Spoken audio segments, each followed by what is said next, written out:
The St. Armand had been built in the days when turbans, peacocks, and fan lights could be persuaded to share a facade. It crouched in a small crescent off the Strand, with a respectable air of having always known what went on inside. Within, a soft dust lay over gilt cornices and the dark red of the boxes. The smell of moth and size floated, with the faintest suspicion of grease paint, beneath the brighter odors of champagne and lilies.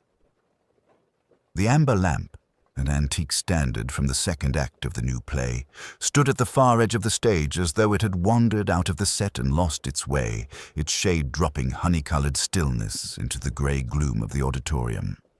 Inspector Roderick Alleyn, not officially anything at all, came quietly up the central aisle and slipped into the shadow of the last row of the stalls.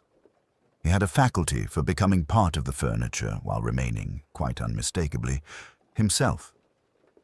In the half-light, he could be taken for one of those amiable men who can be seen at any rehearsal of any West End theatre, willing to be charmed and sufficiently accustomed to the vagaries of actors to find them domestic rather than alarming.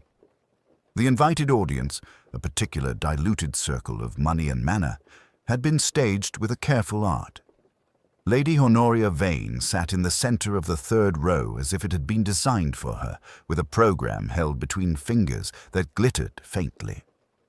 She was a tall, leonine woman in late middle age, whose profile had once been called Roman by a romantic journalist and had never recovered.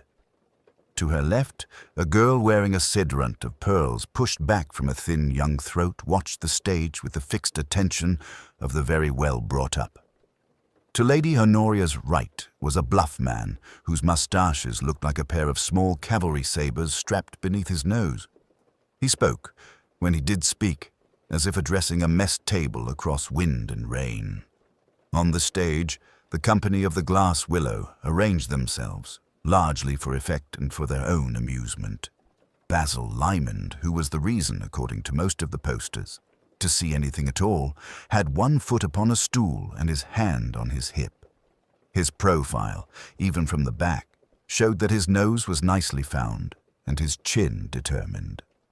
Beside him, less formed, paler, with a canvas-like quality in which personality came and went under pressure, stood a young actress whom the program, if one could make it out in the gloom, called Miss Adelaide Marchwood. Near the wing hung a rope which no one had any business to be touching, and yet which every second person in passing allowed a hand to trail. The producer, grey-suited, cleverly indifferent, sat on an upturned hamper, watching the sea of chairs as if waiting for a fish. The final scene had been played twice, and then once again for Lady Honoria. It hung now, like a curtain that refuses to settle, in the minds of those present. The glass willow of the title, mirrored in a thin screen signed with a delicate G, Mr. Julian Gage's, had survived the storm of the second act and stood trembling in the last. There had been talk, all very low and civil, about whether Mr. Lyman's final exeunt would be made through the French windows or towards the amber lamp, which was surely less theatrical than symbolic. Mr. Lyman had favored French windows. Mr. Gage had stained the lamp's silk with a radiance that made every cheekbone glow like fruit. Lady Honoria turned her head to the girl with the pearls. "Celia, my dear, is it not very pretty?" she asked. The girl made an effort. "Very pretty indeed, Aunt Honoria," she said, and Alleyn thought that the small muscles at the corner of her mouth held on for dear life. "Pretty," observed the General, whose sabers pointed forward at the stage, "is the word I'd employ for tea rose wallpaper or a trooper's sweetheart on May Day. Theatre is theatre, Lady H. If a man is to die, he ought to do so under decent cover with a door that shuts in the face of the women." "General Shaw," said Lady Honoria, crisp with sweetness, "will have it that our 20th century is a barrack room and to be swept daily. Mr. Greetham, do listen to his military logic. Perhaps we might have Mr. Lymond make his last bow over a camp stool." The producer, Mr. Felix Greetham, turned his head delicately as if something on the edge of his hearing had worn fine. "We shall do as you like, Lady Honoria," he said. "I am only the ostler. I harness the talent and try to keep the cart from the ditch." Mr. Lyman's laugh, in response, carried like a blade. "Pray, don't lumber me," he said. "I haven't your appetite for ditches, Felix." The laugh itself did not belong to happiness. It was the kind of sound men make when they are enormously pleased with the weapon they've found. On the stage, Mr. Julian Gage, the set designer, had been edging the amber lamp a fraction of an inch this way and that, and now he stood back, eyes half closed, as if listening. He was a small, careful man with a face that, seen in peace, was agreeable. Under strain, it arranged itself into a blankness that might be mistaken for serenity. He heard Mr. Lyman's voice and did not look round. He touched the tassel that hung from the lamp's switch as if it had been a bell pull in a house where nothing rang any more. "Julian," said a new voice beside Alleyn, clear, contralto, infinitely educated in the ways of watching. "He will torture that poor plot of his until it will not bear the weight of a light." The speaker slid into the seat next to him with the assurance of someone who was very much at home somewhere else. "I see you found my note." "Troy said I might look in," said Alleyn, keeping his voice low. She was called away to a talk with a rich aunt's portrait. It seemed prudent to humor the family oils. "Always humor them," said the painter, Troy, who, if she came and went like a breeze along a corridor, left behind a suggestion of painted canvases drying reluctantly in a north light. Lady Honoria enjoys battle dressed as patronage. Mr. Lyman thrives on reflected warfare. General Shaw requires a field. Poor Celia has not the boots for it all. Alleyn regarded the girl, whose pearl string held her, with gentle tyranny. In the interval, Basil Lyman had come down from the stage in a flurry of compliment to Lady Honoria and reached to take the girl's program as if it were a prop. He did it with the elegance of a man who had often taken things not meant for him and made a career of not being blamed. "Do you like it, Miss Harford?" he asked, without apparent interest in her answer. "I think it is very clever," she said carefully. "Cleverness," said Lady Honoria, "belongs at the back of the house." Mr. Greetham rose from his hamper, clapped his hands lightly and called, "Ladies and gentlemen," as if an intimate party of 30 were a troop of trained retrievers. "If we are not to overdo virtue this evening, may I beg you to come up and take the stage for supper? Lady Honoria has deigned to provide us with something cold and something positively illegal in this climate. We cannot invite her to eat alone." There was a small murmur of approval, and that tiny shift in the air that precedes a chorus. The amber lamp threw a puddle of yellow upon the boards in which dust motes swam like lazy insects. Under it a table had been set with the perfection that accompanies the presence of professional hands. The face of the glass willow appeared doubled in a tray, briefly, before the tray moved away and the image broke. Alleyn and Troy went slowly forward with the rest. On the stage, the social order established itself without apparent effort. Lady Honoria and General Shaw took chairs with backs to the house. Lady Honoria's secretary, a thin woman with suede gloves still on, hovered behind as if waiting for cue. Mr. Lyman guided Miss Harford into a place and left her to fend while he leant, quite properly, towards Miss Marchwood. Their voices were low. The young actress's laugh came and did not travel. Mr. Greetham's man, his assistant, not quite a stage manager and quite certainly not unimportant, moved like a faultless butler through the little crowd. From the wings appeared a real one, Lady Honoria's, as perfect as a Bloomsbury clock. He was called Banks and might have been made of ebony and cream. He carried a decanter of a pale old brandy and deposited it at a reproof of a glance in exactly the right place under the amber lamp. "I suppose," said General Shaw across his plate, "that in the modern theatre one is permitted to eat facing the guns." "If you decline," said Lady Honoria, "there are 2 boxes perfectly capable of enclosing you. Celia, sit up, darling. You are folded like a deck chair." Celia obeyed. As she did, the strap of her handbag caught, unseen by her, in the bead fringe of the lamp's shade. There was an infinitesimal pause, one of those hesitations in which fate asks if anyone is paying attention. Mr. Gage's hand came out and, without touching the girl, freed the tassel with the delicate contempt of a conjurer. He did not look at her. He said, "Forgive me," to the lamp. Mr. Lymond, watching, smiled. It was difficult to tell to whom the smile was addressed. "Julian is in love," said Troy under her breath, "with his own light. Do you suppose he sleeps with a color chart?" "Better in the long run," Alleyn murmured, "than sleeping with the wrong color entirely." Conversation fell into those small eddies of talk and silence that attend food. There were jokes of the sort that would not survive the street. There were scraps of argument, their edges carefully padded. There were seconds and third glasses. Mr. Greetham poured for Lady Honoria and for himself with an equality that no one believed. From time to time his eyes went to a narrow envelope that lay, white and undeserving, by Lady Honoria's plate. She kept a finger resting lightly on it, as if testing pulse. Once, when General Shaw referred to "these damned rates," she overruled him with a raised eye and put the envelope away in her bag with a movement that invited no applause. "Darling," Mr. Lymond was saying to Miss Marchwood, audible because he wished it so, "if you allow yourself the luxury of restraint, you will find that the audience will pay for the privilege of imagining you extravagant.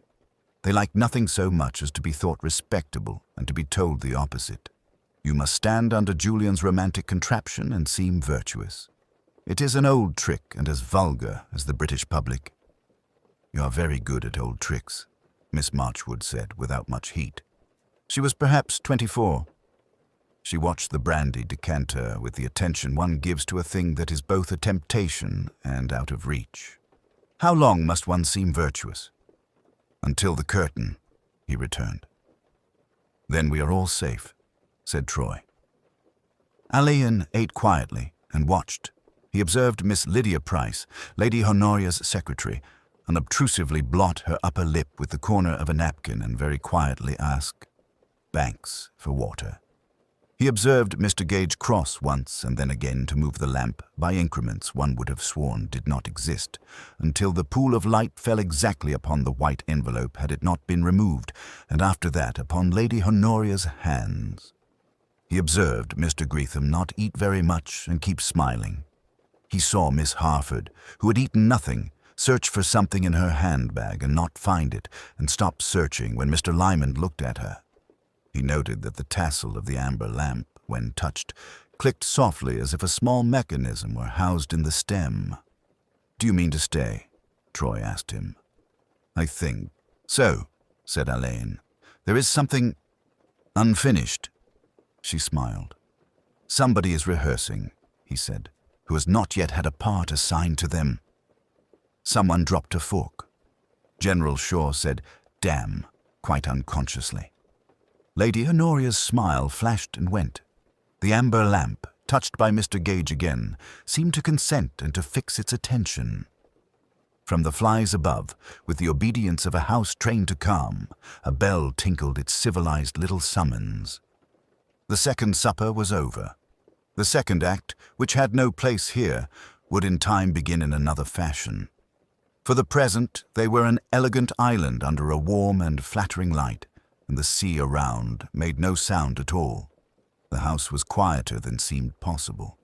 One could hear the rain addressing the stone steps as if with a discreet knock repeated at intervals.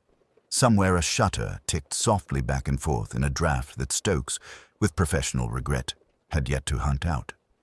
The guests had gone down the staircase with their carefully modulated adieus and the faintest rustle of expensive fabrics. A crushed petal from one of Lady Honoria's arrangements rested on the banister like a small blush. Stokes moved about the long gallery with the unobtrusive certainty of one who had set out glass and catalogues for 5 such evenings a year and would continue to do so until death or retirement, or, as he privately felt, until the house itself observed that he and it were of a piece. He took up a cigarette stub left in a small amber dish and frowned at its brand. Mr. Morton's, he thought. Mr. Morton had smoked with a caustic economy of attention, leaving the ash to solve itself. The other guests had been more careful or more practiced. A shade remained to be lowered.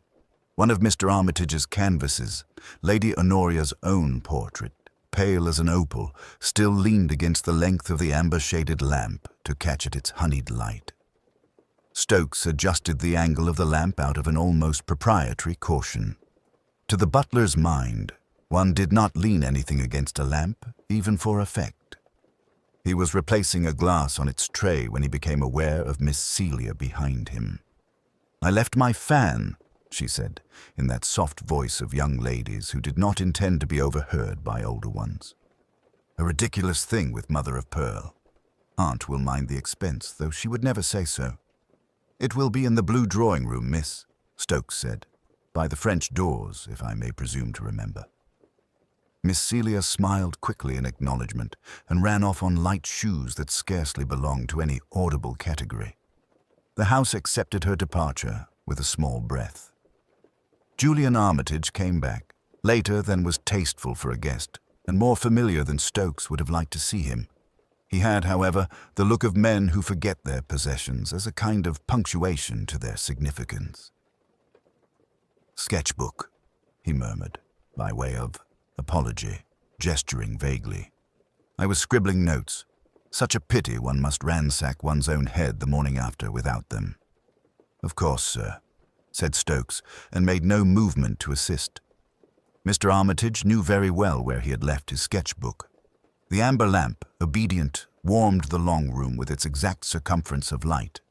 The portraits along the walls, all Mr. Armitage's new work, actors with mouths that remembered laughter, a general whose medals had been painted as if they were already dust, looked on with that incomparable discourtesy of oils.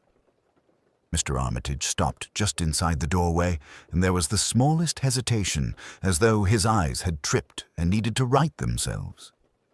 "Stokes," he said, after that pause had emptied itself. "Stokes, would you come here a moment?" The butler came. The shift of Mr. Armitage's voice had told him the nature of what waited more surely than any outcry could have done.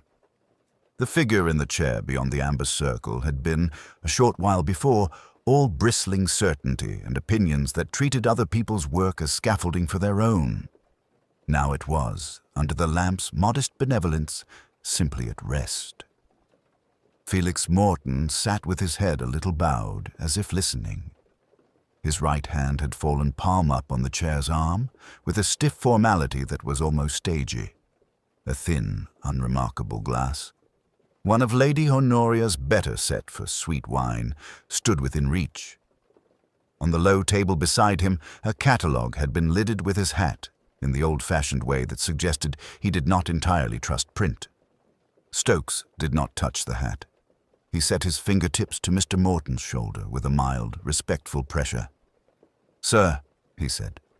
It was, in any decent house, how one woke the overtired after a long evening.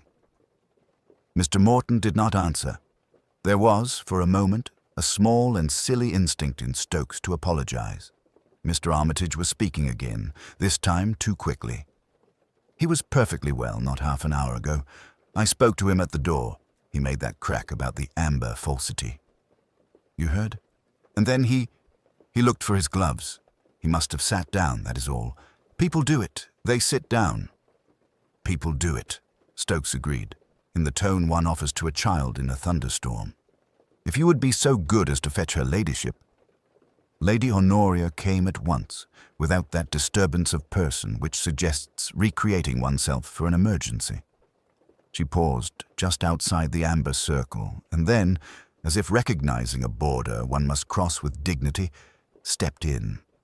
She looked at Mr. Morton for a long moment with no flicker of dislike or pity. Her expression seemed to set itself, not to hardness, but to governance. "Stokes," she said. "The doctor," discreetly. "I'll send John by the Mews," Stokes replied. No bell. "And no fuss," Lady Honoria added, almost tenderly. Julianne, you will not. Hover. Mr. Armitage had the grace to move back. The room, with its low tables bearing the remains of candied fruits and almonds, returned to its usual arrangement, as if a set had been cleared for a new scene. Somewhere, a curtain stirred and fell still. Captain Dacre, who had lingered over a cigar in the library out of deference to Lady Honoria's rugs, appeared at the threshold with the intuition of men trained to answer calls not spoken. He took in the situation with a practiced economy. "No fall?" he said, half to himself. "No disturbance." "No," said Lady Honoria. "I should be obliged if you would remain, Hugh, in case She did not say in case of scandal or in case of necessity. She did not need to. She pulled the amber shade a fraction lower with that neat gesture of women who, even in grief or shock, adjust a room. The light gathered itself about Felix Morton's face, and in that glow, his features were at once gentled and made slightly unreal, as if he had been painted by someone who admired him too little to be honest or too much to be cruel. Stokes, who was already moving towards the back stairs, glanced once at the small grey mark on the rim of the sweet wine glass, and once at the way Mr. Morton's glove, fallen from his lap, had arranged itself with a kind of uncharacteristic humility beside the foot of the chair. He had been in service long enough to understand that sometimes a house noticed everything before anybody said a word. He went out with soundless urgency, and the rain on the steps, hearing him, seemed to approve the discretion. Alleyn arrived without stir, as if the amber light itself had admitted him. Lady Honoria met him at the threshold of the long drawing-room with the composed distress of a woman whose training has been put severely to the test. Behind her hovered Sims, the butler, grave to the point of invisibility. In the farther doorway, Fox made a shape of discretion and solidity. "You are very good to come so promptly," Lady Honoria said. "We have kept everyone together." "Thank you," Alleyn answered. He inclined his head, not quite bowing, and moved into the room as though it were a stage set, conscious of the quiet pressure of eyes and of what must be kept back for the moment. The amber lamp, tall and faintly oriental beneath its beaded fringe, diffused a honeyed circle upon a low table and the empty chair where Lionel Drake had been found sitting, absurdly at repose. There was a faint scent, sweet with a dry bitterness, like the shadow of something crushed between finger and thumb. It lingered nervously, as smells do when they have been associated with a shock. He let the breath out slowly and crossed to the lamp. Someone had drawn the cord across the width of the aubusson so that it made a recent lay in the nap, a pale line crisply assertive under the fringe. He followed it with his gaze to the socket by the skirting. The prongs, bit cleanly. The switch, a pearl button, showed a faint crescent where a polished nail had pushed it.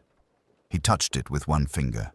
The silk shade was warm, very slightly singed at the inner wire on the side nearest the chair, a mere kiss of shadow against gold. "Fox," he said without looking round, "you see the cord?" "I do, sir." "Presently, have a word with Sims about when this lamp is ordinarily placed. We'll not go blundering in yet." He bent to the table. There was a glass, stem smeared by a thumb. A ring had been set down too soon after a wipe, one clean crescent and one with the ghost of a lip on it stained amber by what remained. Alleyn leaned and, scenting it, found a note of old orchards turned to summer in a cellar. Tokay. A decanter stood near, nearly emptied, the crystal stopper placed neatly askew upon its mouth like a hat that has been removed without attention. Lady Honoria's cabinet of sweet wines, he remembered vaguely, was habitually locked. He looked at the cabinet. One of the carved doors, most delicate, was not quite true against the other. You may know a careful house by the way its doors meet. He filed that and noted a faint scratch about the keyhole. On the wall, the portrait called The Second Persephone reigned with cool sanction. The girl, Lydia Vale, Lady Honoria's niece, was caught mid-turn, a shoulder bare as a shell, the mouth withheld from a smile. The hanging was slightly awry, perhaps a degree to the left, enough for a man who cares for balance to notice. Beneath the frame, a tiny grit of dried paint lay upon the polished mahogany of the console. He held his breath, lest he disturb it. On the carpet near the chair, a crushed white petal or paper flake had been worn underfoot. He knelt and found it to be a fragment of a visiting card, torn at the corner, the printed "Lai" in a spidery, modish font. He did not touch it. On the low table, among catalogues of the private view, a program had been marked in a hard pencil. A line under the title of the portrait, a word in the margin that looked at first like amber, and on second glance might equally be ambush. The hand was impatient, the pressure uneven, the tail of the R crossing into the margins as though the writer's attention had broken off. "Inspector," murmured Lady Honoria, "if we might, my guests are in the music room. They are distressed. Mr. Hargrave is not well." Alleyn glanced past her. Julian Hargrave, tall, gaunt, his clever mouth unguarded for once, stood with his back to the pianoforte, hands fretted by paint that had long since dried into the lines. Lydia Vale sat very upright, a pearl of warmth in a winter blouse, her amber pendant catching and giving back the lamp's low glow from where it had been carried in with the body, then discreetly removed. Sir Peregrine Loftus had withdrawn into his posture like a man taking cover. Dr. Elspeth Rowan watched with clean, clinical pity. Edmund Rake, whose face was built for large emotions, had broken it down into something almost decent. "In a moment, Lady Honoria." He turned to Sims. "You found him?" "No, sir. Miss Crane, the secretary, brought it to my notice. She had come to fetch a catalogue. She left. I then telephoned." "Quite right." He smiled at the butler with the faintest approval and felt the room accept it. He moved to the servants' door. It stood a little open, admitting the modest draught that made the lamp's fringe stir as if in thought. From within there came the small, eloquent noises of a house that keeps its counsel. A clock, a bucket put down as though one were ashamed of the sound, a whisper crossing another whisper. "Fox," he said low, "count the wine glasses laid for dinner and those returned. Ask Mrs. Blount about the tokay. It seems to have come into the world without her leave." "Yes, Mr. Alleyn." Alleyn stood for a last moment in the light. The room, which had been arranged to flatter an eye, lay now like a face that has forgotten its expression. He took in its absence of clutter. Lady Honoria had trained it to leave nothing out of place, and the small things that argued otherwise. They had the look of improvisations, misjudged and tidy at once. He turned back, his voice almost conversational.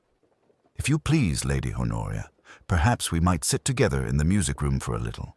No fuss, I'll not trouble them more than necessary." He knew as he followed her that they thought he was about to question them. He was not. He wished first to see how they sat, how they took their cups, where the eyes went in the little pauses.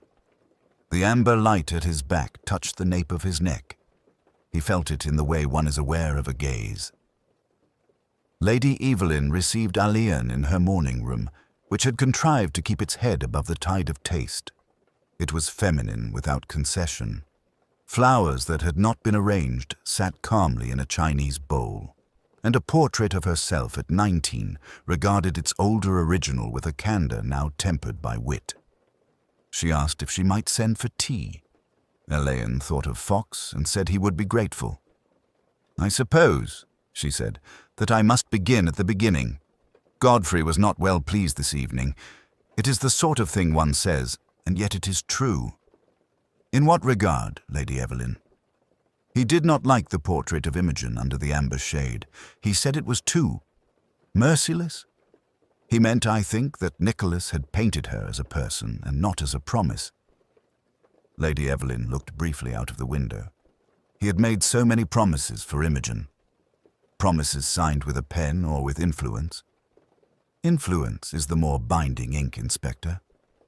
Her hands were motionless upon her lap. He asked, in that soft way which was half inquiry and half absence, whether Sir Godfrey had quarrelled with Mr. Fenton. "Quarrel is too coarse a word," she said. He told Nicholas that revisions were expected. Nicholas said nothing that could be quoted. He is very young when he is silent. "And Miss Vane," Alleyn asked, "did she speak with Sir Godfrey tonight?" Lady Evelyn's eyes moved. Rowan is nearly perfect at silence. The tea came, and with it the faintest tremor in Lady Evelyn's cup. She put it down untasted. "I've known Godfrey since we were both ridiculous," she said. "If I am to be of use, you must be told that he found the world a mirror and admired himself in it. He did not notice when others wished to look." Alleyn thanked her and asked, with an apology, where Imogen was. "In bed," said Lady Evelyn, "which is the right place for a girl who has learned too much in a day." He found Nicholas Fenton in a small studio that had been allotted to him while his canvases hung downstairs. The boy, he was to remain a boy in memory for a long time, Alleyn thought, stood with his back to the light, cutting at a stick of charcoal as if it might be persuaded into confession. "You wish to see me?" Nicholas said, and compounded his curious arrogance with a flush that was almost ardent. "I should like to know," said Alleyn, "what Sir Godfrey said to you when he asked for revisions." Nicholas shrugged. "He said Imogen must be more luminous and less true. He wished me to put back a veil. It is an old veil. It fits easily." "And you?" said Alleyn. "I'm sometimes presumptuous. I told him I was painting a person, not a poster." His mouth had a tremor that was not quite contempt. He said one can be both. "Did you dislike him, Mr. Fenton?" Nicholas paused, looked at the charcoal, and set it precisely on the table. "I disliked his certainty," he said. "It is intolerable to be told that one's work must ascend by another man's staircase." "And yet," Alleyn said, "he had placed the staircase at your disposal." "That," said Nicholas, with a sudden bleakness, "is what makes it a debt." Rowan Vane received him in the green drawing-room, where the air kept an evening perfume that did not belong to flowers. She was sitting on the arm of a chair, and he thought she would always sit that way until she had to stand for a curtain call. "I know," she said. "I must say, when I last saw him, what he said, whether he breathed oddly or looked abstracted. He always breathed like a man whose life was very present to him." "You last saw him?" "Before the port," she said, and let a little smile go with it. He had made a line of them. Small rituals comfort large egos. He was in Odyssey mode. He said I was Penelope to his Ulysses, which was nonsense. I haven't the patience. "You were fond of him?" "I liked what he made happen," she said, "and disliked the tax. He liked my calm and didn't believe in it." She tilted her head. "Am I to wring my hands, Inspector? It would look well against this sofa." "Please don't," said Alleyn. "I might mistake it for grief." "You would not." She stood, quite still now. "I did not kill him. I've often rehearsed the line in plays, and it always sounds at least 10% false. I'm hopelessly miscast tonight." Sir Felix Winterbourne smelled faintly of good tobacco, and an opinion formed while dressing. He prided himself on speaking plainly without ever quite doing so. "A lamentable contretemps," he said, and meant that the evening had been spoilt by bad taste.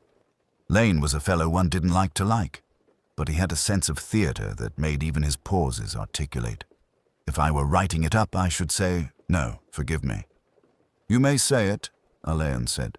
"I should say that his death under that ghastly flattering lamp was the only moment this house has had that could be called true." He blinked at his own nastiness and recovered. "You want detail." He complained of the Fenton canvas because it is not clever enough to be fashionable, nor stupid enough to be popular.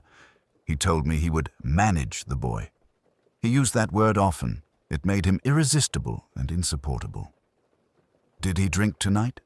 "Within the limits of a man who manages himself," Sir Felix said. "Brandy at the last. He called for it as if it were a cue." "Ah, you look at me, Inspector." "Yes, I noticed he chose the armchair with its flattering shade." We all prefer our own lighting. Only God is indifferent to it. Alleyn left him with an old-fashioned bow and went out into the passage that led back to the library. The amber lamp still burned, rather indecently, and the chair had been covered with a shawl that was perhaps intended for respect. There was a sound somewhere in the house, the measured progress of service.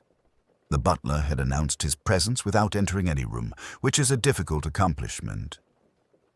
Alleyn thought it time to ask Mr. Treadgold, quietly, and as if the questions were being put to the house rather than to a man, what he had seen and not chosen to believe. Alleyn let the quiet close over him as he crossed from silk to scrubbed oak. The service passage, with its narrow lamps and linoleum that had learned the fall of many careful feet, smelt faintly of beeswax and a clean, practical life. At the far end, a door stood open upon the butler's pantry where silver, arrayed like a small reflective court, attended the presence of Mr. Chivers. Mr. Chivers, improbably youthful for his office, had the sort of composure that is made in livery and perfected in silence. He was wiping the back of a decanter, each movement devout and without haste. He glanced up when Alleyn paused, and his face arranged itself into a manner at once correct and wary. "If I may, Mr. Chivers," Alleyn said, "I'd be grateful for a word." "Certainly, sir." The butler's voice, like his silver, was polished but never ostentatious. He put the decanter on a cloth and, with a propriety that did not exclude humanity, waited. Alleyn did not immediately ask a question.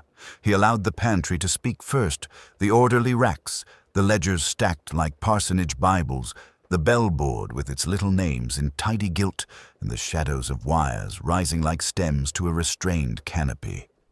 One of the bell indicators showed a tremulous inclination, as if it had been recently vexed. "You will think me impertinent," Alleyn said at last, "if I display an interest in bell-pulls." "I should never be so bold, sir," Mr. Chivers replied, which was as neat a refusal as could be offered. He followed Alleyn's gaze. "They have been a trifle, lively this evening." "Which called you?" "The library, sir." A pause. "Twice." "Twice, Mr. Chivers?" "Yes." Mr. Chivers took up the decanter again, altered its angle by a degree, and set it down. "At 10 minutes past 9, and again near the quarter. On the first occasion I took in a small tray. Mr. Hargrave had expressed a preference for what he termed a straight restorative. Mr. Merrion," he gave the secretary's name as if it were a title, "conveyed the suggestion." "And the second?" "I went at once, sir. The amber lamp was on." His voice, still colorless, held the faintest suggestion of disapproval. "One does not ordinarily light it save when her ladyship sits in that room." "Who lit it?" "I could not say, sir." "You found Mr. Hargrave alone?" "Yes. He was—" Mr. Chivers' hands were imperturbably still, but the breath that should have accompanied his next word did not come. He was in need of no further service. There was a little silence. The pantry clock, a dutiful creature, cleared its throat and proceeded towards the half-hour. "You did not disturb anything?" "No, sir. I sent for Mr. Merrion. Thereafter I went to inform her ladyship. Dr. Lorimer was present in the drawing-room and offered his assistance." "Quite."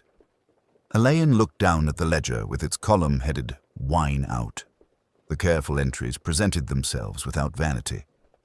"Is there an entry for the restorative?" Mr. Chivers's eyelids twitched minutely. "Not as yet, sir." Another voice, crisp and touched with the burr of the East End violently refined, sounded from the doorway. "I beg pardon, Mr. Chivers. Mrs. Dace is ready for the knives." The parlour-maid, Ellen, slender and apprehensive, stopped short when she saw Alleyn. Her eyes, very clear and rather too honest for her own comfort, flicked from his face to the bell-board and away again.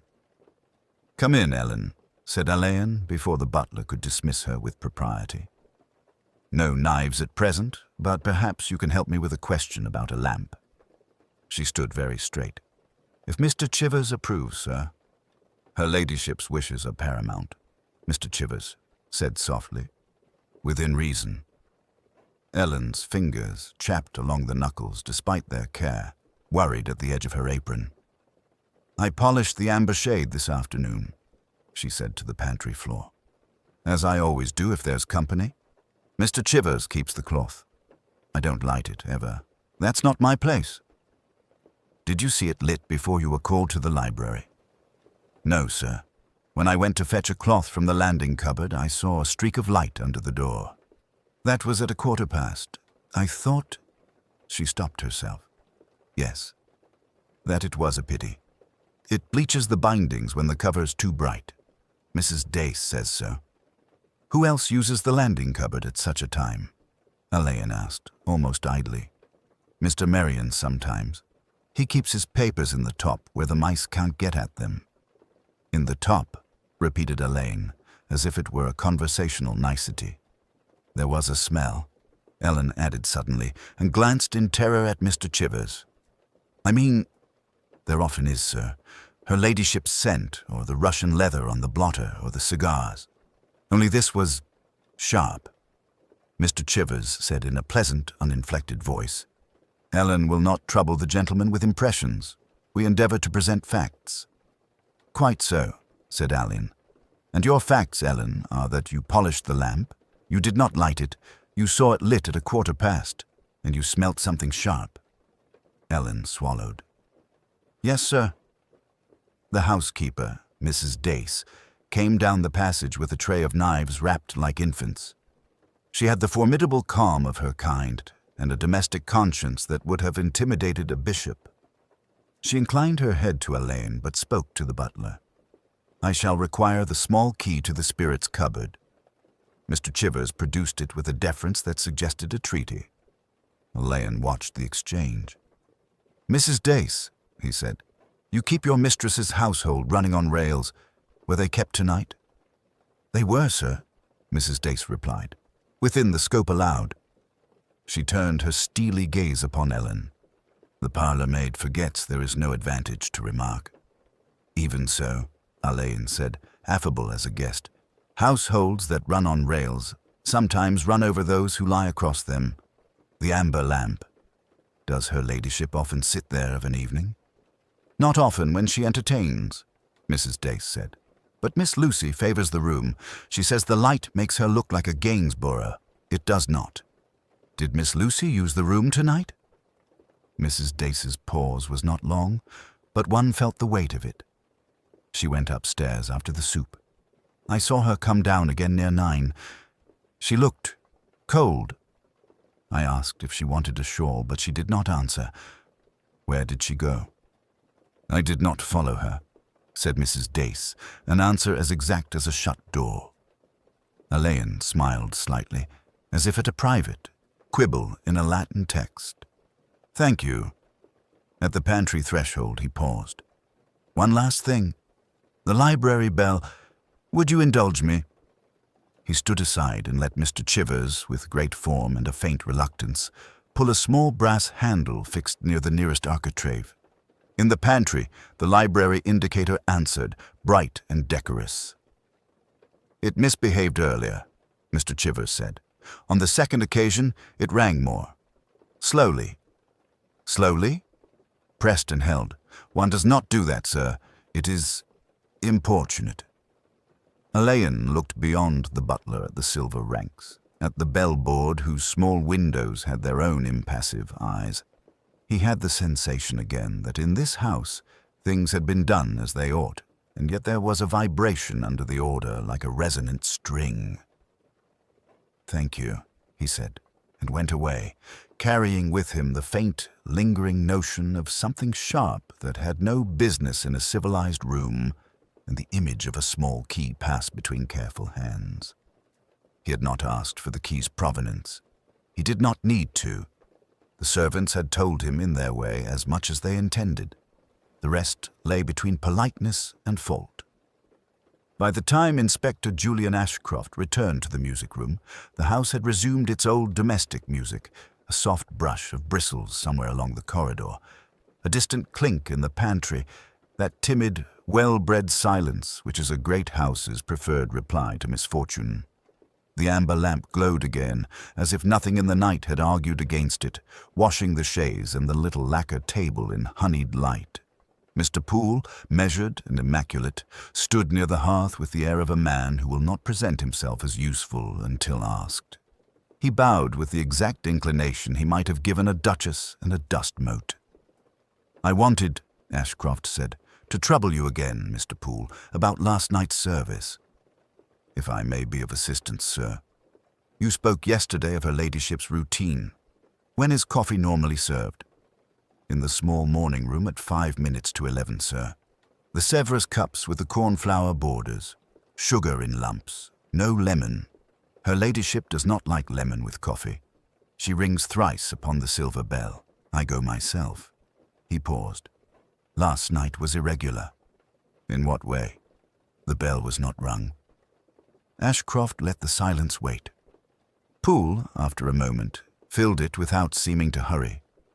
"I was at the back stairs, sir, attending to the coal scuttle, our first frosty night, when I heard the music-room bell. Not the hand-bell, sir, but the rope next the amber lamp. One pull only, unusual. Her ladyship does not use the bell ropes when entertaining." "And you brought the coffee?" "I did, sir, at once. I took the Russian cups." He glanced at the tray, still on a side table awaiting removal. "As the Sèvres were in the china warmer, and Miss Quayle had removed the key, I thought it better not to disturb her. I brought the coffee into this room." "You were instructed to do so?" Poole's composure did not falter. Something in his gaze did. "A lady's voice, sir, from the landing, asked that coffee be brought at once to the music-room." "Could you identify the voice?" "Not with certainty, sir." Ashcroft crossed to the bell rope that hung, discreetly ornamental, by the amber lamp. The tassel lay twisted back upon itself, an elegant skein caught in a knot. He touched it with his handkerchief and saw against the linen a faint, doubtful blush of color. "Miss Carmichael has been rehearsing charades," he said mildly. "Theatricals produce their own dust, do they not? One would swear this is rouge." Poole did not comment. Ashcroft held the handkerchief nearer. Orris and something greasier beneath. A scent that did not belong to lilies, silver polish, beeswax. Not powder, precisely. Grease paint had a memory all its own. So did certain vermilions from the artist's drawer. He tucked the handkerchief away, reflective. On the lacquer table, the open cigarette case retained its delicate indecency. Ashcroft had noticed it last night. One cigarette inverted among the rest. Some men made a ritual of such inversion, calling it a luck. Lucienne Vale, according to Miss Quayle's thin-lipped testimony, had despised superstition with a painter's auteur, and had once observed that only those who could not draw would rely upon luck. The inverted cigarette, then, belonged to somebody else's routine. He lifted the case, weighed it, and set it down exactly where it had been. Poole's glance, unmeant, approved the accuracy. "You are careful about the lamp, Mr. Poole." "Her ladyship is particular, sir. The amber has been in the family a long time. It scratches if mishandled. I dust it myself in the afternoon. The parlour-maid, Kitty, does not touch it." "At what hour?" "Yesterday, sir. I dusted it at 6. Her ladyship was upstairs dressing. Mr. Vale and Miss Carmichael were in the gallery. Mr. Bale, a faint, reluctant intake of breath, had not yet arrived." Ashcroft looked again at the twist of the tassel. "Then it was handled after 6. "It would appear so, sir."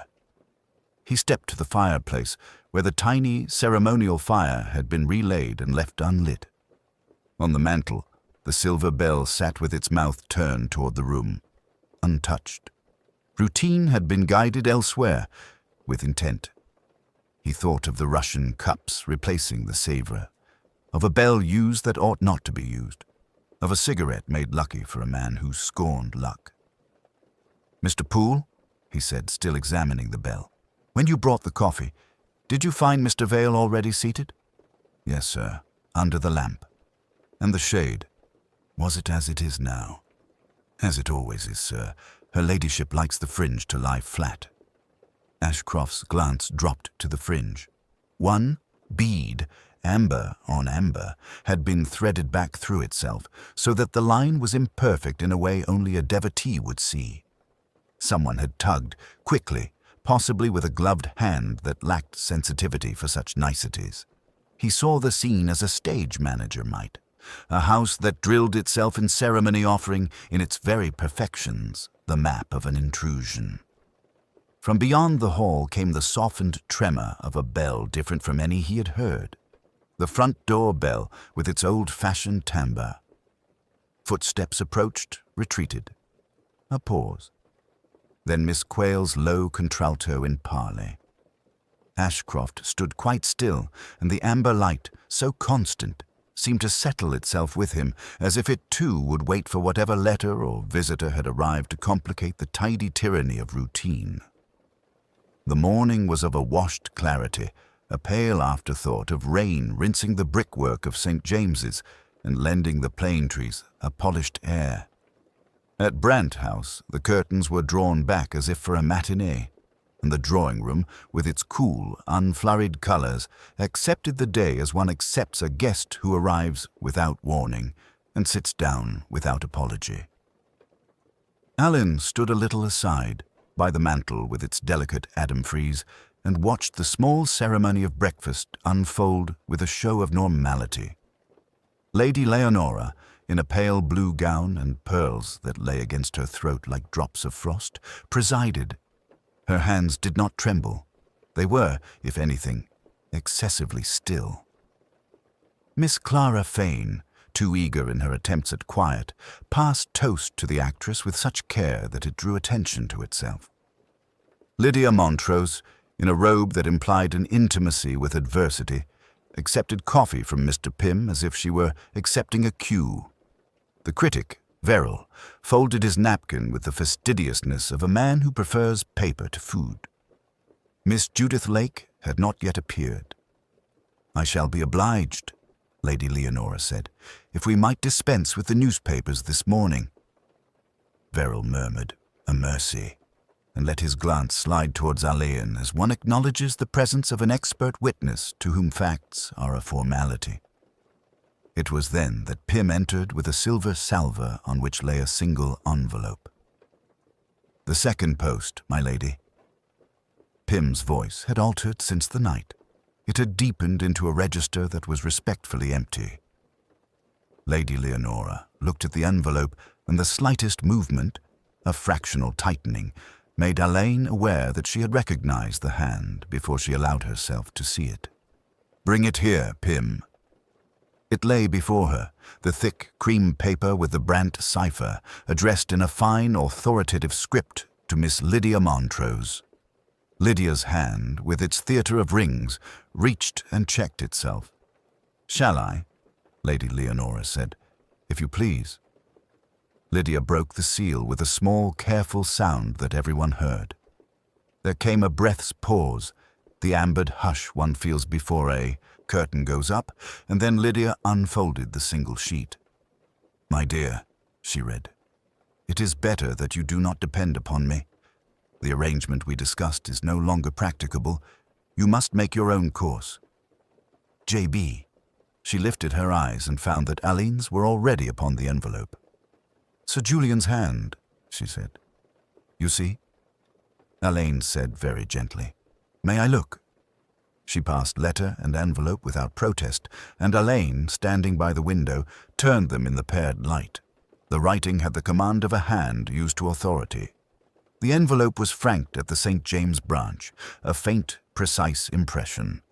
He looked at it for a long second and saw what Pym, hovering, could not help seeing. "The time mark," Alleyn said, almost to himself. Pym, very cautiously, ventured, 1:30, sir. That would be after—" He did not finish the sentence. Pym had a way of not finishing sentences that made them more explicit. Alleyn returned to the table. "Lady Leonora, with your permission, I shall keep this for the moment." He spoke with a courteous formality that allowed her to assent with dignity. "Of course." Lydia's face was composed. "It is awkward," she said. and smiled with a bleak courage. One likes to be cast before one is let go. Verrill, who had not been invited to speak, murmured, "A neat epilogue," and then, as if aware that plot was not his province, applied himself to jam. Clara said abruptly, "He had promised," and stopped. Her mouth trembled. "I mean, there was talk of a fund for the company." Lydia's gaze rested on Clara with a gentleness that had no stage in it. "My dear child," she said, "there is always talk of funds." Alleyn, smoothing the letter against his palm, thought of the study with its amber lamp and its disciplined surface. The writing table where last night he had seen a faint blue ghost of a phrase impressed in the blotter, "Make your own something." The pen that had been filled with the peacock blue Sir Julian affected. The two writing pads, one nearly used, one new. This letter was in black. He heard, as if from a distance, a small commotion at the door, and Miss Judith Lake came in with the apology of one who is late to a catechism. She was pale, and her dark hair had been arranged with a nervous perfection that betrayed haste. Her eyes flickered to the salver, then to Lydia's hand, then to Alleyn's. It was a quick little arc, practiced in not seeing. "I'm sorry," she said to Lady Leonora. "Mrs. Finch detained me." "Mrs. Finch detains no one," said Lady Leonora, and smiled at Judith as one might at a very good child who has been caught at a misdemeanor too small to record. Judith colored. "I was with the solicitor on the telephone. He must come." She hesitated, then, "There are papers." "There are always papers," Verrill said, and, catching Alleyn's glance, abased himself into silence. The slight shift in the room's air told Alleyn more than any exclamation could have done. A letter, posted after Sir Julian's death, in his hand, retracting a promise. An over-scrupulous secretary, late and pale, a butler to whom clocks and posts were sacraments, a niece who was not as good a liar as she wished to be. All this lay unsettled like minute dust in the morning light. "Mr. Pym," Alleyn said, "would you oblige me by telling me who usually posts Sir Julian's letters?" "Miss Lake, sir. The last collection is at 11. Pym swallowed. "Sir Julian never used the pillar box himself. And last night." Pym's eyes did not quite meet Judith's. "There were no letters last night, sir. Not on the tray." Judith's voice was scarcely audible. "I took one out," she said. "It was for the theatre accounts. She broke off, pressed her lips together, and then, with an effort that was pathetic in its dignity, added, "I must have missed the last post." "Must you?" said Lydia without malice. Alleyn folded the letter very neatly. "We will not press Miss Lake while the coffee is hot," he said. "If I might, Lady Leonora, I should like to see Mrs. Finch in the pantry at her convenience, and afterwards, Miss Lake, I will ask you to walk with me to the pillar box." He knew they would all breathe differently after that, though none of them would admit it. The room's composure, which had been strained like silk on a frame, eased almost imperceptibly. The day, perfectly reasonable in its brightness, looked on as if nothing at all had happened. Alleyn stood alone in the library, where the amber lamp cast its stained tranquillity upon the desk, putting a soft honey on the leather and a careful bloom on the battered books. The room had been aired and put right in that efficient manner which is nearly the same as forgetfulness. Yet nothing essential had been altered. The lamp, whose shade held the color of a late afternoon, was lit and low. The blotter had been restored to its central tyranny. The decanters, chastened by their glass stoppers, looked virtuous upon the tray. He did not touch the chair in which Dane had sat and died. He regarded it with the strict civility one offers to a presence that is now an absence. There had been a procession of explanations since the sudden pause under the amber light, a timetable established in low voices, alibis arranged with the discretion of good breeding, the small, dreadful apparatus of death set out and put away by the doctor. And then, to disturb the surface, That graceless little forgery that had flicked the secretary out of the house at the convenient time and delivered her back, breathless and affronted, with a railway letter in her hand that was no letter at all. He moved to the desk. Mr. Pym had replaced the pens and cleaned the nibs. Pym did everything correctly. He trimmed wicks as if he trimmed conversations. Alleyn had watched him light the amber lamp at precisely the moment when he said he always did, and had watched, in recollection, the faint hesitation the previous evening when he'd found it already burning. It was an economy of movement remembered now, because at the time it had not seemed to mean anything at all. A whisper of powder hung in the room. Not talc. Something more austere. The cool breath from a dressing table he had stood beside earlier in the night. Alleyn's eye went to the far bookcase where a gap was occupied by a folio temporarily displaced. Sir Geoffrey had a ritual with his books and treated his pleasures like liturgy. Someone had broken the liturgy without understanding it. The folio had been thrust back upside down. Only one person would have replaced it at all. The others would not have known it had been moved. He took out his notebook and wrote one word: liturgist. The clock on the mantel ticked with that sober self-importance common to clocks that have seen out wars and marriages. It had struck 9:30 when the little entertainment began, the painter's presentation and the actor's reading. Alleyn plotted the passages like a scene that had run in rehearsal many times. The laughter from the drawing room after the second act. The drift towards the library as if towards somewhere cooler. The efficient interposition of Mr. Pym, the hostess's absence for 10 minutes that could be accounted for. The actor's stroll outside for air that could not. The general's astonishment at being asked to hold a glass.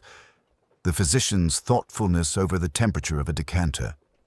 The secretary's pacing on the pavement with her absurd telegram in her hand, and the rain beginning to come down in a delicate embroidery. He remembered a small matter from the servants' corridor. A ring of keys hung upon a nail and an empty hook beside it. Pym would never leave a hook empty. He would remove the nail rather than endure an unpurposed space. Yet the hook had been bare for the length of a particular 10 minutes. Pym had not lied. Pym had withheld the size of his care. The house ran on rails that Pym maintained. Someone had stepped off and then carefully back again. Alleyn's mind moved as the settled gold of the lamp moved across the desk. He had been struck earlier by the manner of Lady Isabel's grief, which was faultless and without vividness.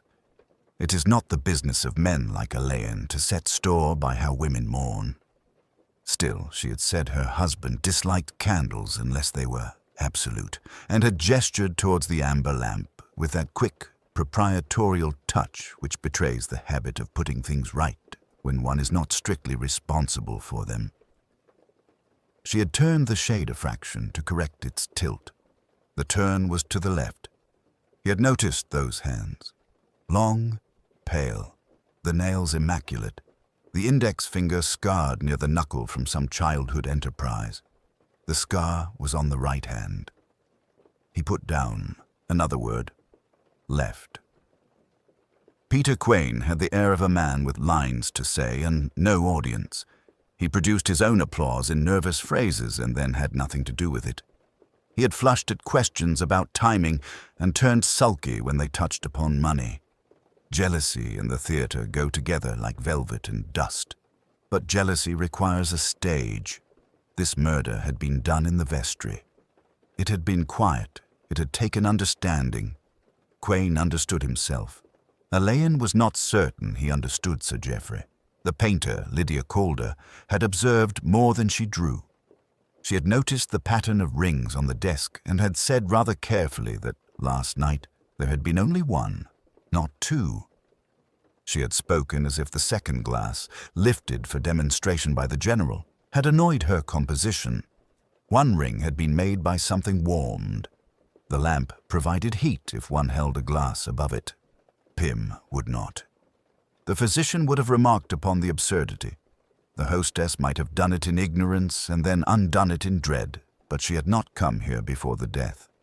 The secretary could have. Her domain crept into the library, as ivy does. He wrote, warmth. The forged letter had been clever in spelling and foolish in tone. It had been meant to be seen afterwards. That was vanity, not caution. Vanity sits very straight and looks one in the eye when it lies. One of them had lied with a lowered head in the careful choosing of words a truthful person employs when they have decided, for once, to be untrue. He thought of that voice paused halfway to a confidence and changing direction as neatly as a bird takes the wind. Fox came in then, a bulk that did not disturb the air so much as steady it. He looked at the lamp in the chair, and then at Alleyn. "Shall I take them to their beds, sir?" he asked. "They're beginning to sit on their hands." "Not yet," said Alleyn. "They must sit a little longer. It helps the paint to dry." Fox, who disliked metaphors in the line of duty, waited. "We'll have the morning," Alleyn added. "Keep the house at heel, and Fox. Have someone watch the mews. There's a car whose engine runs hot when it ought to be cold." Fox nodded and withdrew. Alleyn stood, turned the lamp's shade the smallest degree, and with an expression that in another man would have been called tenderness, lifted a sliver of green pencil shaving from the groove of the blotter and laid it in his notebook. He closed the lamp before he went out. The room cooled by a fraction and resumed its silence, which, like good breeding, concealed what it must. They assembled as people assemble when a house has decided upon quietness, with a sort of decorous gravity that made the movement of a curtain sound like a remark. The morning room, pale and correct, accommodated them without pressure. The amber lamp in the library had been extinguished hours ago, and yet its low, burnished glow seemed to have passed into the rest of the house. The hush felt acquired, as if the very mouldings had absorbed it and would be slow to give it up. Alleyn, whose presence neither discomposed nor reassured, stood near the chimney-piece and made himself part of the ensemble. He spoke only when they had settled, and even then his voice did not rise above the room's pitch. "Thank you," he said. "I shall not keep you longer than is necessary. We shall need to stay on in the house today. If that is too much to ask, I must ask it nevertheless." The hostess made a small, correct motion, something between a nod and a curtsy to necessity. The older gentleman by the window began to polish his glasses and discovered they were immaculate. The young woman with admirable poise took refuge in stillness. The man who had supplied wit the previous evening contributed none. Alleyn reminded them, without emphasis, of what had been established. The library had remained undisturbed during the reception until the dead man went there alone. For a few minutes, someone had said. An invitation, a memorandum, if you like, a scrap to settle a minor question, had been found later, destroyed except for an edge, its green-ribbed paper too distinctive to be anonymous. A key had been used. Someone had replaced it. Methodical habits had been broken and, because they were habits, had left a dent in the day. He did not look at the butler when he spoke of the bell that had been rung and rung again, an oddity in this house. He did not look at the actress when he mentioned the timepiece striking out of turn and the people who had listened for it. He did not look at all when he spoke of the amber lamp and of a slight burr on the chain that would mark a thumb if drawn sharply. "I cannot," said Alleyn gently, "outline all that the police have learned without turning this into a recital. And I do not think that would help. There is one person with whom I must speak privately. I hope the rest of you will forgive me." He paused long enough for objections to become ridiculous, and then asked if he might have the secretary's time. The smallest change ran through the room. A finger tightened, a breath came in on the edge of a protest, and was reconsidered. The library had resumed its handsome composure. Daylight had displaced the amber pool without quite dispelling its suggestion. The writing table was tidy, the blotter turned to a fresh page, the pen laid at that precise angle which is not precision but habit. Alleyn shut the door without sound, drew one curtain a fraction to release a wedge of light, and waited until the secretary faced him across the table. "I ought to begin by asking you to sit down," he said, and when the secretary did so, added, almost as if he were apologizing for a social faux pas. "I thought of speaking to you last night, but decided against it. One learns to trust dust." "Dust?" The voice was quiet. The self-control did not feel theatrical. It had been practiced. "It's settled," said Alleyn, "on more than surfaces." He put not a piece of paper, but a small ring of keys on the table. The secretary looked at them as one looks at a portrait of oneself painted a year before. No surprise, a faint impatience with the likeness, and then, reluctantly, recognition. "These," said Alleyn, "were returned to the butler late last evening. He would not have mentioned the rearrangement if I had not asked him, because he is loyal. You number them," he turned the ring lightly, "in a particular order that reverses the logical one. The logical order is the butler's. He found them like this. That is a lapse. It is not a crime." "It is a large house," the secretary said after a moment, "with many keys." "And one lock for the stationery cupboard," said Alleyn. "I do not propose to nag at you about paper. That has been done. I think you cut the note. I think you did it because the person who asked you to do it has accustomed you to small services rendered for large personalities. There is nothing unusual in that either." The secretary's hands were still. Their stillness became an accusation. Alleyn did not lean forward. He kept his distance and the tone in which gentlemen inquire after each other's clubs. "Last night," he said, "you fetched a file from this table and tugged at the lamp chain. I believe you received a scratch on your right thumb.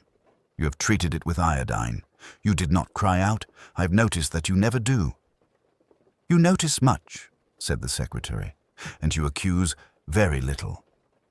"I'm not ready to accuse," Alleyn said. "I'm ready to suggest. The green edge on the torn paper is the house's note. The diction of the few words we recovered is not the owner's. The timing suggested by the strike of the mantel clock was adjusted and then betrayed itself in the hour and the half-hour. Someone wanted the moment to be thought later, perhaps to shelter an alibi supplied with too much zeal by others. Silence arranged itself between them. "I wrote the note," said the secretary at last. The admission came as if it had been waiting politely to be asked in. "I thought it harmless." He disliked scenes. It would have spared a scene. "To whom would it have been addressed?" asked Alleyn, without the quickness that makes answers flee. The secretary, after a tiny interval, replied, "To him, to the dead man, from someone else. No signature." "And you destroyed it," said Alleyn. "Afterwards." "I destroyed what I could find," the secretary said. "Not afterwards. Not after that. Before. I went back later to make sure nothing had been left. I found that you already know what I found." "The amber lamp was alight," said Alleyn. "It shows very clearly what it lights." The secretary's composure, which had seemed worn like a garment, did not fall away. It acquired, instead, a crease. "You will force me," the secretary said, "to speak of someone else." "No," said Alleyn. "I will ask you not to. Yet, it is sometimes kinder to let the house keep its calm a little longer. I shall, however, require that you do not leave it."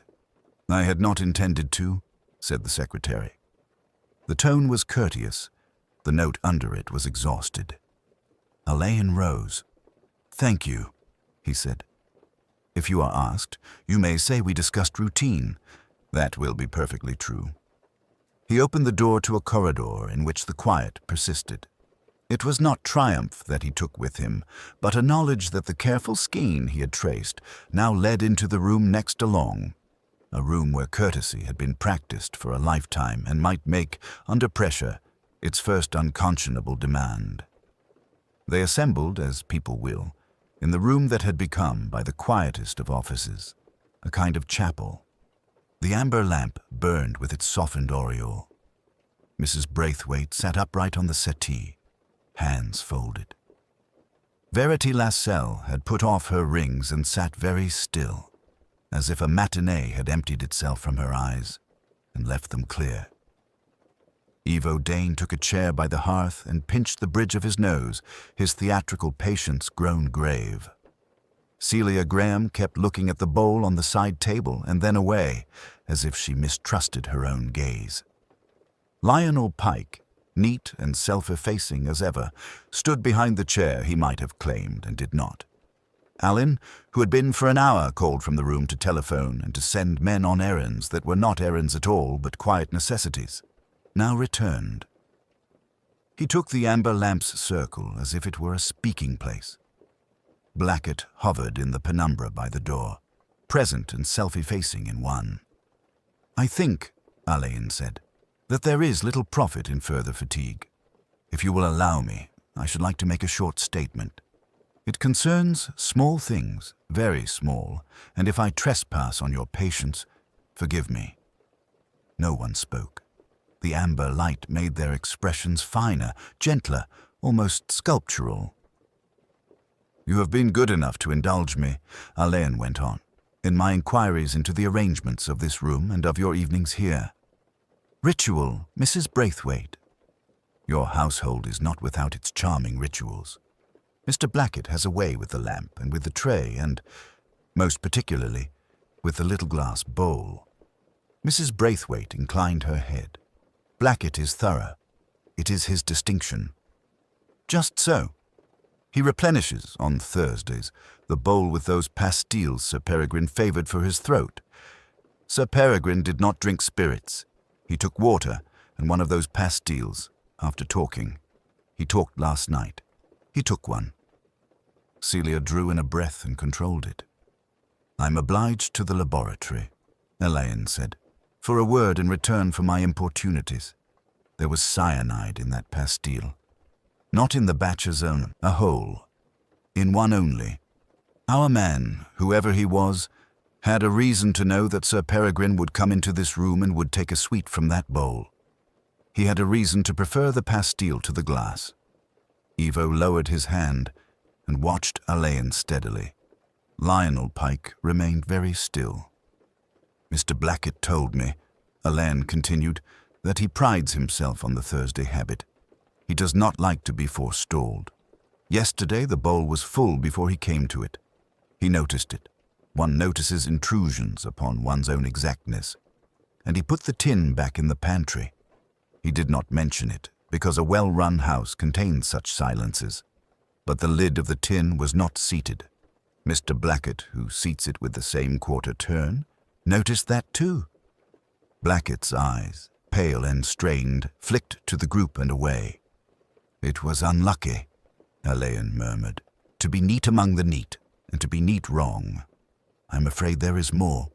The forged note that took Sir Peregrine to the library. I think we see in it the hand of one who writes a tidy office clerk's script and masks it by a fashionable flowing one.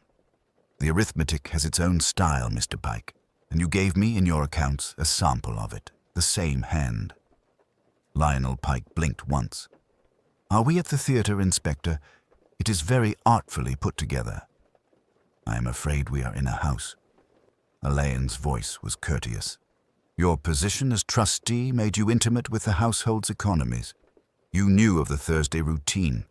You had a reason to fear Sir Peregrine's column. He told you, I think, after the rehearsal, that he had formed a view of the fund's accounts and meant to publish it. He was not delicate. You could not afford his candor. It was, you saw, possible to do a considerate murder. Quietly. One sweet. He would look as you hoped he would look, merely drowsed, under this light." Verity moved, a slight involuntary stir, and then steadied herself again.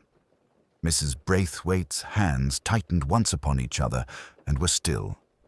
Alleyn said, "There are the powder traces in the bowl's lip, where a gloved finger pressed one sweet back among the others. There is the torn silver paper we found in your overcoat pocket. No brand name, precisely from these pastilles. And there is the small matter of paint on the lamp's tassel. Stage grease, as Ivo uses by the potful. That was meant to be noticed. It was noticed. It was a kindness to me. It was not, I think, kindness to Mr. Dane. Evo made a sound that might have been a laugh if it had not been so tired.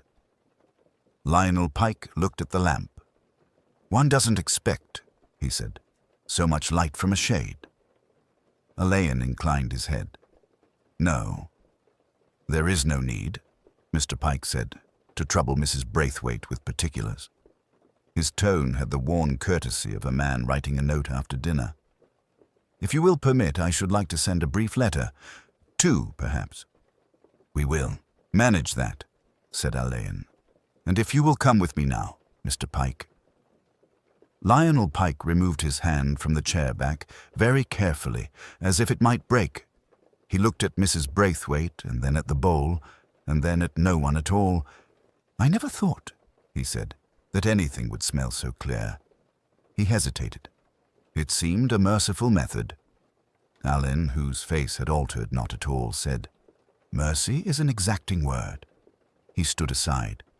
They passed out, Pike and the shadow of the butler, and the amber light made the empty chair look, for a moment, like a place kept. The house accepted the morning as old houses do, with shuttered eyes and a faint smell of damp stone. In the Greville breakfast room the toast was neglected, and the silver covers stood like small monuments, untended. Lady Leonora, upright and composed in a robe the color of bruised violets, lifted her chin when Alleyn entered, as if she had prepared that movement in the night. "You will do what you must," she said. "My people can be arranged." "Your people have been exemplary," said Alleyn. "There is no need for any display. If Miss Fenwick will come quietly with us, the formalities may all be accomplished without a ripple." The name hung as if it had no weight. In its place, the amber lamp's penumbra, remembered from last night, came to Alleyn with an almost physical exactness, the small island of honeyed light in which Adrian Field had looked so curiously domestic in death, as if settled to a book. Now, in the pale rectitude of the breakfast room, the lamp's glow seemed an indecency. Mr. Pym, correct to the fold, announced Miss Fenwick with a gentleness that suggested he had rehearsed his voice. She came in, gloved and hatless, her hair smoothed severely but with a whispering softness at the temples. There was nothing querulous in her face, rather the steadiness of a person long practiced at standing just beyond the reach of notice. "If we are to go, Mr. Alleyn," she said, "perhaps I might have my small case." Alleyn smiled. "I think not, Miss Fenwick. Anything you need we can manage for you later. You might, however, wish to bring your gloves." She looked down at the kid she already wore and gave the least of nods. "You are very careful," she said. "We try to be," said Alleyn. There was a movement at the French doors, and Lady Leonora, with an impulse more felt than seen, took a step. "Julia." "My lady," Miss Fenwick answered, and with a delicacy that might have been a curtsy, inclined her head.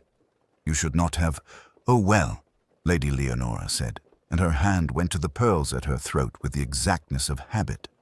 "Mr. Alleyn, will she be given what she requires?" "Yes," said Alleyn, "with discretion." Inspector Fox appeared behind Mr. Pym, diffident as a large animal intruding upon a drawing-room. He had in his hand a brown paper parcel, handled with absurd reverence. "Lampshade and wick, sir," he murmured. "Also the little saucer from the side table. There's the matter of finger marks, but I don't look for much." "Thank you," Alleyn said, and turned back to Miss Fenwick. "There are a few formal words, I'm afraid." "It would be unusual if there were not," she said. Her voice, even and low, had a quality that made one re-examine what she had said, and perhaps explained something of her success in invisibility. "May I write a note?" "To Mr. Miles Greville." Lady Leonora's breath caught so slightly that only Alan's long habit of looking at people when they thought themselves unobserved allowed him to mark it. He inclined his head. "If you will write it at the small desk there, and if you will allow Inspector Fox to wait beside you, I see no objection." "It is very good of you," Miss Fenwick said, and went to the desk. She wrote swiftly, without crossings out. When she had sealed the envelope, she held it a moment in her hands, as if what it contained had a temperature. "Mr. Pym will see that this goes to Mr. Miles at once?" "If I may, miss," said Mr. Pym, and took it as though it were a small relic. Alleyn conducted her to the hall. The house, observing them, absorbed the small procession with a tact that would have been comic in any other setting. Doors softened their clicks. Footsteps became careful. The motor waited.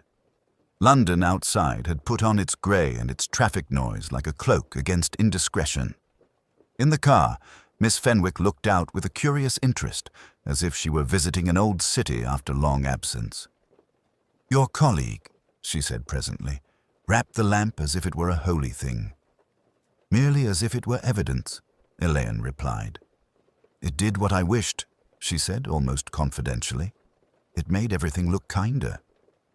"That," said Alleyn, "was precisely the difficulty." At the Yard, she neither faltered nor made claims. The formalities seemed to her a species of office procedure, long familiar. When she had been placed in a room that was neither harsh nor kind, she asked for tea and drank it gravely, as if it were a right. Alleyn, returning from a brief interview with the duty officer, found her hands folded and her eyes steady. "Is there anything you wish to add to what you said last night?" he asked. "Nothing that would make it better," she answered, "and the rest is not my story to tell." He left her then, and the door, closing, made a sound as quiet as the placing of a book upon a shelf. Back in the Greville house, the amber lamp had been replaced by a naked bulb that was too honest for the furniture. Lady Leonora sat very still, her profile as exact as a coin. Mr. Pym stood a respectful distance away, his eyes fixed upon a point that suggested he was watching a duty long solemnized. "It will not be in the papers at once," Alleyn said. "There is that small—" "Mercy." "Mercy," said Lady Leonora. "Yes. Do you suppose, Mr. Alleyn, we are any of us entitled to it?" "Entitlement," said Alleyn, "belongs to another department. We can hope for it, perhaps." He looked past her at the place where the amber lamp had been. In the raw light, the air was full of suspended dust, unseduced by warmth. He remembered the faint scent that had risen when Fox had touched the wick, the not-quite cleanliness of something long polished. Ritual, he thought, can be as dangerous as passion. Mr. Pym cleared his throat. "Shall I draw the curtains, my lady?" "No," Lady Leonora said. "Let us see." They sat for a moment in that bleak, proper room, and from the street there came the muffled, indifferent sound of London passing. Alleyn, who had seen rooms after violence ring like struck metal, noted the absence of echo here. The house had taken the blow and made no comment. It was, he thought, a form of breeding, and not always a virtue. When the house had settled into that exhausted quiet peculiar to grand rooms deprived of their audience, Alleyn returned to the library. The amber lamp, obediently extinguished, was now a pale teardrop against its own reflection in the glass of the bookcase. The portrait on the far wall receded into her habitual dusk. Without the lamp, she was less remarkable and rather more herself. Fox, who had managed in a few hours to make himself as unobtrusive as a piece of good furniture, rose from a chair by the hearth. "She's ready, sir," he said. "If you'd prefer it here." "Yes, here," Alleyn said, and very quietly. The small figure who came in had the self-effacement of those who have worked long in other people's houses. She stood where she was, with her gloves bunched in one hand, like a little crumpled creature. She did not look at the amber lamp. Alleyn, who had once watched a prima donna walk to her curtain call with less courage, felt the thin wire of pity draw at him. "We will be as brief as possible," he said. "You understand why I asked you to come?" She nodded. It was a nod of exact economy, conveying assent and nothing of the weather behind it. "In such cases," Alleyn went on, "there is always a moment when a habit betrays us. Tonight it was two habits. The first belonged to our host.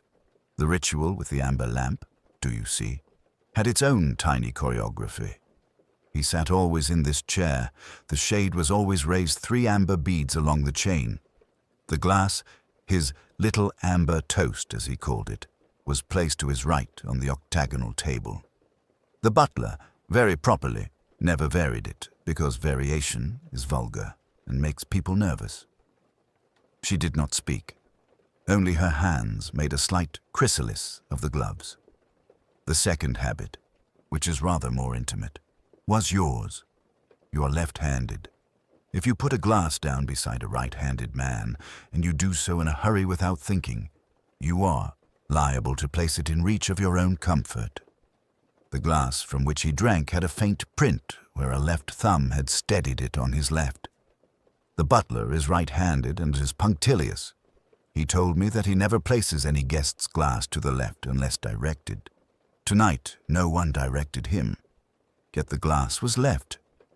He watched with a kind of scientific sadness how this small observation lodged in her and began to weigh. "I suppose," she said at last, and her voice was unexpectedly clear, "that you have more than that." "Enough," Alleyn said, and very gently he named them.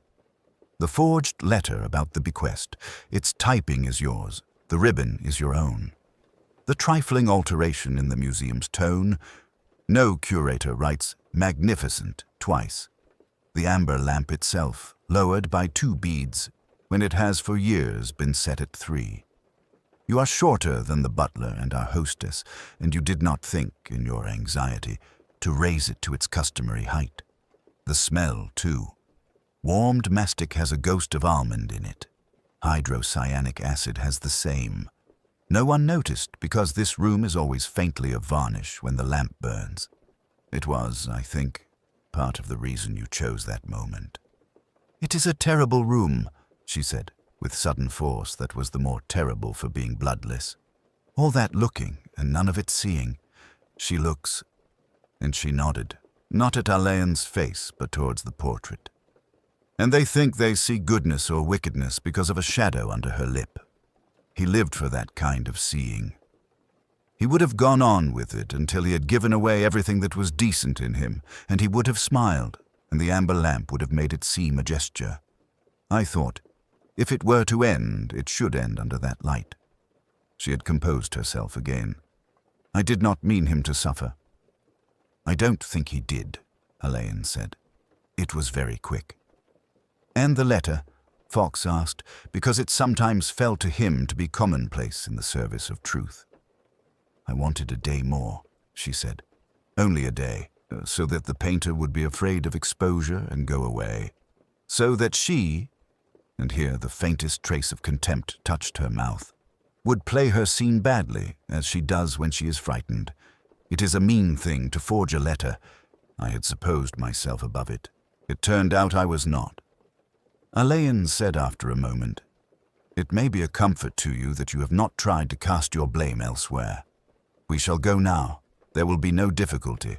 You will tell me about the chemist's cabinet in the conservation room and how you obtained what you used. I dare say we can avoid—" He looked at the amber lamp, "the kind of light that is not kind." She looked up then and met his eyes with a resigned civility that was like the end of a conversation rather than the end of a life. "Thank you," she said. "I would be grateful for that." When they had gone, the butler came padding in on that silent tide which seems to ebb and flow through better houses. He made a small adjustment to the lampshade. 3 beads. He withdrew the left-hand glass without comment. Alleyn stood for a little before the portrait. The lady in it had resumed her inwardness. The amber was cold. Under such a lamp, he thought, the small fractures in people show prettily, like trapped sunlight in old resin. It alters nothing. It preserves. Fox cleared his throat. "Shall I turn it off, sir?" "No," said Alleyn. "Let it be. Morning will do it." He picked up his gloves and went out, and the room, relieved of its audience, kept its secrets no longer, but only its furniture.